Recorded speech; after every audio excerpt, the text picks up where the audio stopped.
Jaká byla tvá největší životní lekce, kterou jsi si prošla? A co ti dala?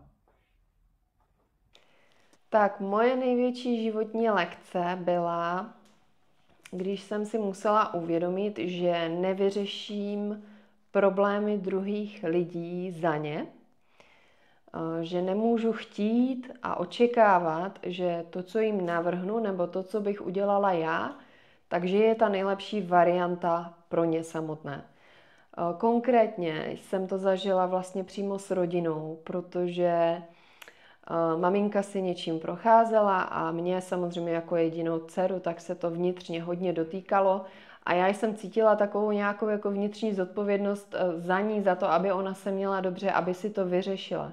Ale bylo to spíš jakoby v takovém kontextu se mnou.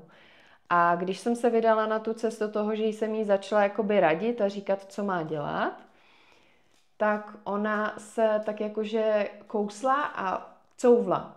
A já jsem tam jako ucítila takové to, že vlastně to není otevřené to pole na to, abych já někomu radila, jak má žít. A v tu chvíli já jsem si uvědomila, že jediné, co já můžu dělat, tak je uvolňovat tady tyto vnitřní, řekněme, negativní emoce sama v sobě. Takže moje cesta byla, že zrovna, když jsem vnímala ta znamení kolem mě, tak v té době to byl čakrový systém, čakrové barvy, prostě 7 čaker a začala jsem je vídat jako všude možně. A jednou na Silvestra, právě když jsem jela z Anglie vlastně na návštěvu tady do Čech, tak jsem byla u kamarádky na toho Silvestra na noc a oni na lednici měli takovou A4 a byly tam namalované ty čakry přímo těma barvama. A mě to úplně ten zrak jakoby zachytilo a já úplně jsem se s nadšením ptala, říkám, co to je? A oni říkají, no, to jsem byl na kineziologii. A já úplně tam potřebuji jít. A ten vnitřní pocit, to volání té duše po tady tomto poznání, mě vyloženě poutal k tomu, ať jdu a tam to objevím. Ať jdu tou cestou toho sebeobjevování skrze ta znamení, která se ukazovala. A já vám řeknu, já jsem šla na tady toto sezení kineziologie, tady vlastně ve Frýdku, a mně se hodně ulevilo. Díky informacím, které jsem tam přijala, díky pochopení, které se mi tam dostalo. A já jsem v tu chvíli jakoby pustila vlastně tu zodpovědnost za tu mámu a vzala jsem si ji sama za sebe. Tam v tu chvíli jsem si uvědomila, že každý jsme stůjci svého štěstí, zdraví a toho, jak si to nastavíme a to, kam půjdeme, tak je opravdu na nás. Individuálně na každém z nás. Takže já vlastně jsem odcházela s takovým pocitem, že pro sebe jsem udělala to nejlepší, co jsem mohla udělat a mamince jsem nechala vlastně tu její zodpovědnost jako na ní. Jak to pokračovalo, tak bylo to, že jsem vlastně to mamince nasdílala. Ta tam slyšela hodně tatínka, říkala, že jsme všichni stejní, že jí říkáme, jak má žít.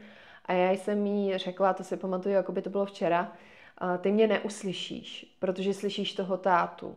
Dobře, já ti říkám, já jsem byla tam a tam, tady je kontakt, když se rozhodneš, tak si tam můžeš zajít. Mně se ulevilo. A s tímhle jsem odjela zpátky do Anglie. V Anglii jsem, potom já si to pamatuju, jako by to opravdu bylo včera, jela autem a přišla mi zpráva a maminka mi psala vlastně, že k té paní jde. A v tu chvíli i teď mě mrazí a to jsou ta znamení, která k nám přicházejí. Prostě když nás mrazí, tak je to ta vnitřní, ano, to je ta správná cesta. A já jsem právě ucítila takové to úplné uvolnění toho tlaku, který tam byl, vlastně i té zodpovědnosti za tu mámu, protože ta máma vlastně se rozhodla jít tou svojí cestou a vzít si ten svůj život do vlastních rukou. Takže to byla taková jakoby asi největší lekce, kterou jsem si uvědomila v tom svém životě, že opravdu nemůžeme si myslet, že to, co by bylo nejlepší pro nás, je nejlepší pro ty druhé. A co mi to dalo, tak mi to dalo svobodu. Svobodu mého vlastního rozhodování, že tak, jak já to cítím, tak je to dobře. A tak, jak to cítí ten druhý, tak je to taky dobře.